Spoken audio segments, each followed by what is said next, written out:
They can be a little bit reactive sometimes, where they're just reacting to showings or inquiries, but they're really not building a true, sustainable, long-lasting business. You have to come in every day. You can't just like relax and wait for somebody to ask you to do a showing. You've got to be working every single day. Hi, I'm Maud Léger, and this is the Realtors Conspiracy Podcast, where we crack the code to real estate success. Learn from top realtors, entrepreneurs, and innovators about how to grow your business as we discuss real estate success stories, mindset, processes, and the key to their success. Check out our podcast episodes every Monday to crack the code to success for your real estate business. This week, I'm speaking with the Fulton sisters from Century 21 Percy Fulton. They are third-generation brokers, and their key to building and growing their success is being a sponge for knowledge, having strong processes in place, mentoring other realtors, and looking at real estate proactively as a business. So let's get to my chat with the Fulton sisters.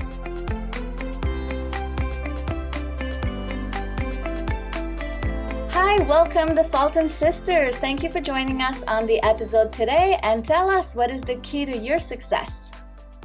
Wow, that's a big question, Maude. I think the key to our success is just work ethic, working really hard. We're, like you said, the Fulton sisters, we're third generation real estate brokers, and we have a really strong work ethic. So we live, breathe, and eat real estate. Nice. That's amazing. Yeah. Tell me more about your work ethic. Like, where does it start? What's your day-to-day like? How does it go? Well, every day is a little different, so no day is the same. We're a little bit of a hybrid because we run a sales team, actually two sales teams, the Fulton Sisters and Third Gen team, but we also work for our family brokerage. So we help to run and manage the brokerage. We're in transition to ownership as well. So no day is definitely the same. How do you explain work ethic? I think it's in me personally, but what do you guys think? Yeah, no, I think our work ethic is definitely ingrained in us through our father and our grandfather, and it's come natural the way that we work, and we work very hard. Behind the scenes is like a lot of what people don't see, and yeah, I would just say, I think our work ethic probably comes from our dad, just growing up as kids and seeing kind of like this empire that he has built in real estate. And then now we're the third generation coming in, trying to fill those very big shoes of his. Yeah, that's amazing. So when you talk about being running the sales team, what is your role in that area?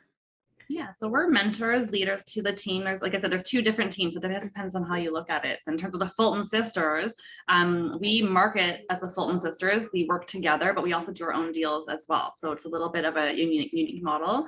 We don't necessarily share everything, but we do share a lot. And then the other team, Third Gen, is a little bit more of a collaborative team as well. Yeah, on that team we work more as, I guess, mentors. So we like to teach other agents in our brokerage, most full-time agents, they're all their own individual brands, but they also are part of a team. And our role on that is really just to be there as their mentors, to teach them exactly how we run our team, with the hopes of hopefully they become team leaders themselves. So we're really just teaching them about how to run a systematic way of finding business. And then hopefully down the road, they can eventually grow their own teams as well. And then they're mentored through us from a beginner agent all the way up into team leader.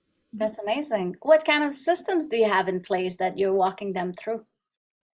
Oh gosh, we have systems for everything. And when I mean everything, I mean just from working in admin. Our admin have a full system of how they run things. Our management team has systems on how they do things. And then we also have one on the sales side of how we do it. So really a systematic like checklist of how everything is run in this business. That is probably like our biggest secret that we've got going, is we've got systems since my grandfather came, and then my father's come in, changed those systems around the way that things were working when he joined. And then we've also now added our input and not necessarily to switch up the systems, but maybe the technology that goes with the systems and the way that it's done. So we've all kind of gradually added more to each system that's been a part of us. I was going to talk about your technology. Actually, as the third gen, you must be implementing new technologies in the business. How do you use social media for your business? Oh gosh, social media is it's a big part of us. I wouldn't say it's our main bread and butter of how we get business, but it's definitely been a really big tool that we've been using for the last 5 years. And it's been a way for both our buyer and seller clients to find us, learn a little bit more about us as a family, as well as what we're doing out there for our own clients. And then it's also now helping other real estate agents find us as well to see what we're doing for the agents in the brokerage. So it's been a really good tool to just kind of put our names out there, put our faces, people can follow what we're doing. And it's a great tool for that. Yeah, we don't consider like our social media to be like a database, but for sure it's a method of communication. So it's a way to keep our clients engaged, a good way to keep them sort of passively seeing kind of what we're doing. Kaylin mentioned it's also another way for agents to see what we're doing as well. So when we're looking to recruit for the brokerage as well. So it kind of serves as a big communication tool. And we do a lot of nurturing. We refer to Instagram a lot. I think it's our biggest platform in terms of social media. I love it when it says get more leads, because I know it is such a lead generating tool, but for us, it's a nurturing tool as well, because we're not only capturing people, but we're staying engaged with them as well. Yeah, I love that part. Like nurturing them after you got them engaged with you. Yeah. How do you get more leads then? How do you go about promoting your business, I guess? I think it's the content. So it's just a natural way that we do it. COVID was really funny for us because actually our social media was a platform for us. It really wasn't about anybody else. It was our way of getting some energy out of our houses onto online and to be a little bit quirky and wacky. Like if you looked at our Instagram, you scroll down, like you'll see a whole period of time during deep COVID in Toronto where like we're a little quirky. Like people are like, what are they doing? And honestly, it was just for us. It was a way to laugh and to have some fun. We're kind of in a different phase right now, so you'll see the changes in our Instagram. It's really obvious of what mood we're in, what our mindset is at. But yeah, it changes all the time, I think. So sometimes it was for us. Now we're geared towards a little bit more professional photo shoots. Like we're changing the content a little bit less real, less goofy, a little bit more serious as well. And that may evolve also with the season 2. Maybe in the summertime we'll go back to some craziness too. But it's a little bit for us too. It's not just about the leads also. Yeah. It would be good to see the evolution and see the change in personality. I think that's exactly. Yeah, we've been documenting actually our career since we were in school. So if you go way back, like 6 years ago, you'll start to see us like studying, passing our exams all the way till we are now. So it's kind of a fun little timeline if you ever go back to it. It tells a story in the way, because it tells a story of, pre-real estate, like Kaylin said, while we're studying, getting rid of it, getting into it, getting into the marketing. Now we're into more of the brokerage side. So you see that coming out on social media. So it really does tell the story and the evolution of the Fulton sisters and what we're up to right now. Yeah, that's amazing. Yeah. When you're mentoring new agents or agents that join your team, what are the 3 actions you tell them that they must be doing to be successful? I'd say number 1 is database. It's an old school but well-tested way of finding business is by having a database, which is just a list of people that you know with their email addresses and having it on some sort of platform, whether it's as basic as Excel or a more advanced CRM platform.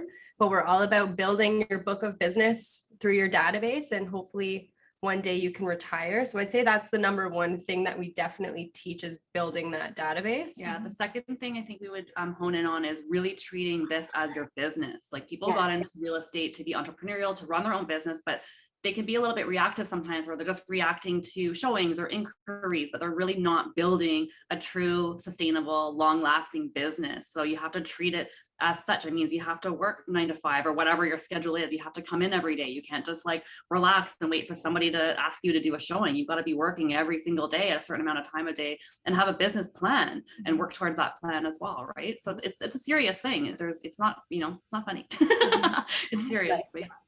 Third, I would say figure out what your pillars are. So figure out where you're going to find your business. Like you said, where are you going to get those leads? So is it going to be through your family and friends, which majority of your business does come from? How are you going to keep in touch with them? Will that be through social media? Are you going to focus more on the online lead generation? Are you going to focus on farming or door knocking? Whatever your pillar is, figure out what your top 3 would be. Yeah, that's amazing. Really helping agents understand the business side of things. Like you said, a lot of agents would think real estate is just sit back and wait, when you can be proactive, you can work a plan. Yeah, exactly. Yeah. Very cool.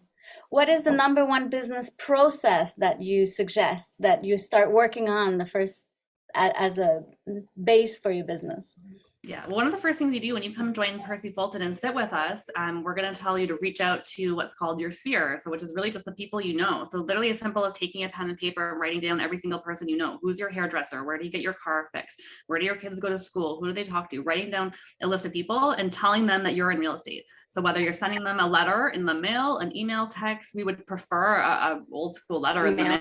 honestly. I know it sounds crazy, but do all of the things and call them and tell them that you're in real estate. Like they don't know unless you let them know. So that's number one. When you come and join us, we'll sit you down and just get on the phone or Yeah, very cool. What kind of agents are you looking for to join your team? What's important to you in personality, character, drive? Yeah, so for us, about 90% of the agents that we do hire are fresh out of school. So we do love brand new, no sales experience. That is our type of agent. And that's just because a lot of the training and the support and the mentorship programs we have are really geared towards a brand new agent, and bringing them from a brand new agent all the way up into team leader or wherever they want to go. But if we can grab them as a brand new agent and really teach them all of these systems and all that, that's what we've got. In terms of personality, like I'd say we're a very diverse brokerage here. We've got all ages, we've got all experiences, all cultural backgrounds as well. So I wouldn't necessarily say we have a personality type, but someone that just fits in with our family and like that we get along with. And if our phone's ringing, like we're okay to pick it up kind of thing. But I wouldn't say we've got a personality type in terms of our agents. No, but they take real estate really seriously as well. Like it is a business for them. Even if it's only part-time, it's still some sort of business for them and they take it seriously. So I think we work well with people that take the career seriously, that really want to excel and do well in it, because we're here, we really give all in. Like we don't hesitate to share anything that we're doing. Like Caitlin said, we're 24/7, really weekends, evenings. So we want to work with people that are also like that as well. Yeah, I love it. That's amazing. Like excited and wanting to work on it. That's a good point. What's the best advice you've ever received? Since you're third generation, I'm sure you got mentored and guided throughout your career. Yeah. Oh man. One of mine that I've taken, we talk about it a lot. It's more like a management principle, but it really helps in sales and life in general, is time. Time can really help a lot. It can help ease decision making. It can help increase your latest offer by more money if you just wait a time. But time can sort of tell a different story. And I found us by taking a step back and letting time sort of sort it thing out, it can really help with conflict. Like I said, in sales, it changes things a little bit. So you just take a little step back and take a breather. It may help you. Mine's always been it's one that our grandfather used to teach the agents, but there's more business behind you than there is in front of you. So what that means is there's more business from the people that you already know that are in your network versus reaching out to strangers and all of that, which is what a lot of agents focus more on, reaching out to strangers and spending about 90% of their time there. Whereas there is more business from the people that you already know. And that's where most of your time should be spent. So that was one of the pieces of advice that I know a lot of our older agents have brought up that they were taught by Percy. And it's something that I've also taken with me as well. Yeah, I would say when you're dealing with conflict, don't react too quickly. So if you think it's like this massive problem, just take a step back to take the time to, again, time to reassess the situation. Just if it seemed like a massive problem, just take the time to I guess assess it and don't react too quickly where you're going to regret something that you say. And that it's all going to kind of work out if you do the proper steps. Yeah, I love it. Time, stepping back before reacting too quick and nurturing what you already have as a business. That's amazing. Yeah. I think the other thing that may help agents too, like when they're thinking about their marketing, their business plan, we always ask ourselves a question, is it going to save us money or make us money? And I think agents can use that too. Let's say they're thinking about a new billboard. It's going to cost them a couple $1,000s. They already know. So is that billboard going to make you more money? Is it going to save you money? Or is it really just going to be a fancy billboard that lives there? It's not going to do anything. Then it may not be the best decision. But just thinking about why you're doing things, like what's the purpose? So to help you make those decisions and make sure you're spending money wisely, right? So yeah, smart. That's a good way to ask yourself those questions. Yeah. Very cool. What are you excited about in the industry right now? What's coming up in the future? I'm excited about the collaboration. Personally, we're seeing a shift in traditional team models. We're seeing a shift in the way that people work. In our culture and our environment, people are very collaborative here. And I think we're going to see that more often, but we're often talking about just a negotiation etiquette when you're dealing with somebody on the other side, even though they're not an agent in your brokerage, just how to speak to that person and how to collaborate with them and how to sort of win together. But I'm kind of excited to see what the next generation is going to do with collaboration. I know the typical answer might be technology, but personally, that's not what I'm most eager for. I think it's the collaboration and seeing this sort of real estate in Toronto kind of excel that way. Yeah, I agree. Yeah, that's amazing to not necessarily compete and be aggressive and just to see it as a collaboration. Negotiating with someone, you both want a positive end. So that's right. Yeah, exactly. Very cool. where do we find you? What's your contact info if we're an agent wanting to grow and join the team, or just home buyers and sellers? I'd say the best way to find us is probably on Instagram. People can find us at Fulton Sisters. That's our team our team Instagram account, or we've got C2 Percy Fulton, which is our brokerage account. Nice. Yeah, and if you forgot, you just Google the Fulton Sisters, you'll find us somewhere, honestly. There'll be some sort of platform to get a hold of us. Amazing. Thank you all for coming on this episode. That was so great to hear from you and feel your drive and your inspiration. So thank you. Thank you. Thank you. Thanks for having us. Thanks for joining. Subscribe to our podcast, Realtors Conspiracy, today.